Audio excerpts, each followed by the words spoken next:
Welcome back, everyone. Happy Friday. Sheepdog Smokey here.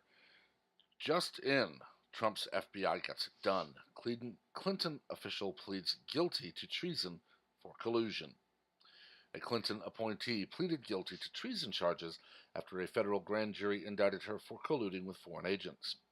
According to a press release from the Department of Justice, Candace Marie Claiborne, who worked under both Hillary and Bill Clinton, pleaded guilty to conspiring to defraud the U.S. government, concealing contact with foreign spies, obstructing an official proceeding, and making false statements to the FBI. Claiborne, a 60-year-old veteran State Department employee, possessed a top-secret security clearance and concealed her extensive contacts with Chinese intelligence agents. The indictment indicates that Chinese spies lavished Claiborne with thousands of dollars in gifts as part of a pay-for-play scheme. In addition to cash payments, Chinese spies also paid Claiborne with vacations, an apartment, Apple Electronics, and tuition to a Chinese fashion school. Suggesting she learned tricks from Hillary Clinton, her former boss, Claiborne also told her co-conspirators to delete all emails and evidence after they were busted by U.S. federal officials. Below is a statement from the DOJ on Claiborne and the indictment.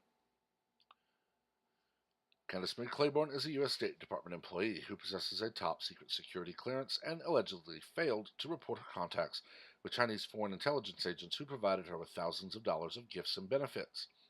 Claiborne used her position with her and her access to sensitive diplomatic data for personal profit. Pursuing those who imperil our national security for personal gain will remain a key priority of the National Security Division.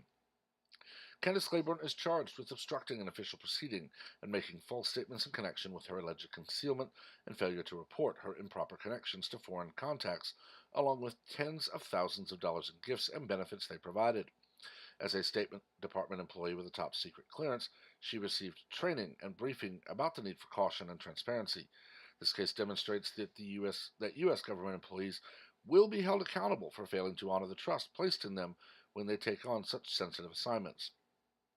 Candace Claiborne is accused of violating her oath of office as a State Department employee who was entrusted with top-secret information when she purposefully misled federal investigators about her significant and repeated interactions with foreign agents. Foreign contacts. The FBI will continue to investigate individuals who, though required by law, fail to report foreign contacts, which is a key indicator of potential insider threats posed by those in positions of public trust. Claiborne began working as an office management specialist for the Department of State in 1999, which is when former President Bill Clinton was in office. She worked at the State Department up until her indictment, including when Hillary Clinton served as Secretary of State between 2009 and 2012. This one, I don't expect to see anything on the mainstream media about it. If we do, it will be decrying an obvious witch hunt and retribution for the Mueller investigation. The evidence that the DOJ has cited will, of course, be called fake.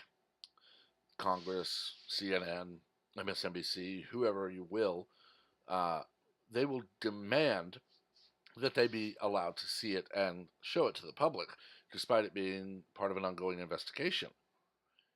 We've had almost 3 years of Robert Mueller investigating Donald Trump and his campaign for supposed collusion. There was none. They also want to use or to say obstruction. There was none. How do you obstruct something that runs to a natural end? And the answer is, very simply, you didn't.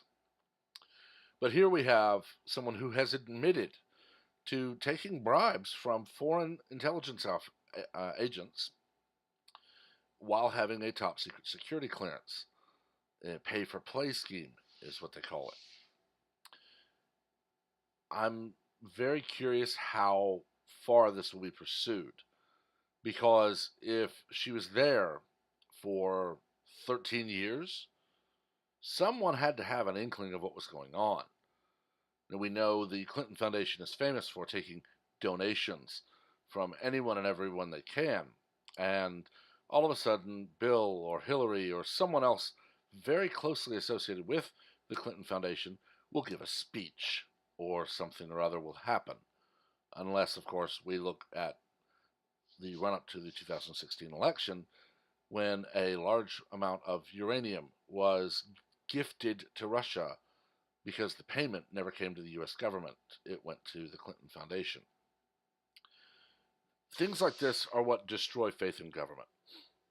Hillary and Obama and the rest of them will say that it's a threat to democracy to have the Electoral College, or to not bow and scrape before Congress when they want to indict you for anything under the sun. Meanwhile, we have people who were at the State Department under President Clinton, George W. Bush, and Barack Obama, and under Hillary Clinton as Secretary of State, who have now pled guilty to taking bribes while they held a security clearance and colluding with foreign agents, and even treason. I can't honestly remember when the last trial for treason was, but I can tell you treason is the only criminal charge that carries a federal death penalty possibility. Now, of course, it is just a possibility. Just as murder in the first degree, it has a possibility of the death penalty or life without parole, or the judge could be an incredible moron and let you walk. Granted, I don't believe that's ever happened, other than, wait, no, Zarate Garcia, or whoever he was, after murdering Kate Steinle.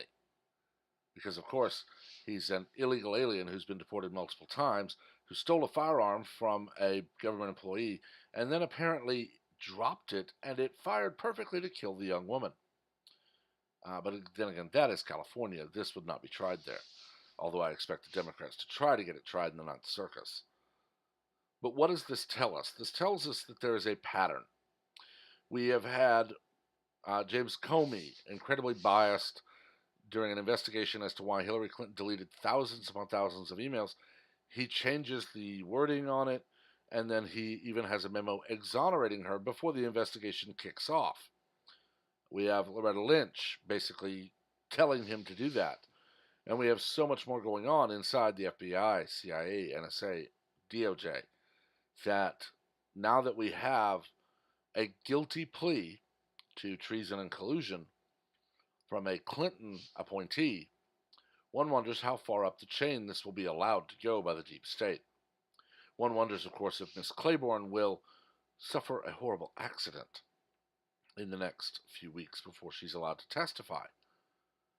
Personally, I would say anyone who is even infinitesimally expected to provide information on Bill or Hillary Clinton should be housed in Guantanamo Bay and flown with active Marine guards back and forth to her trial, so that there is no possibility she can commit suicide.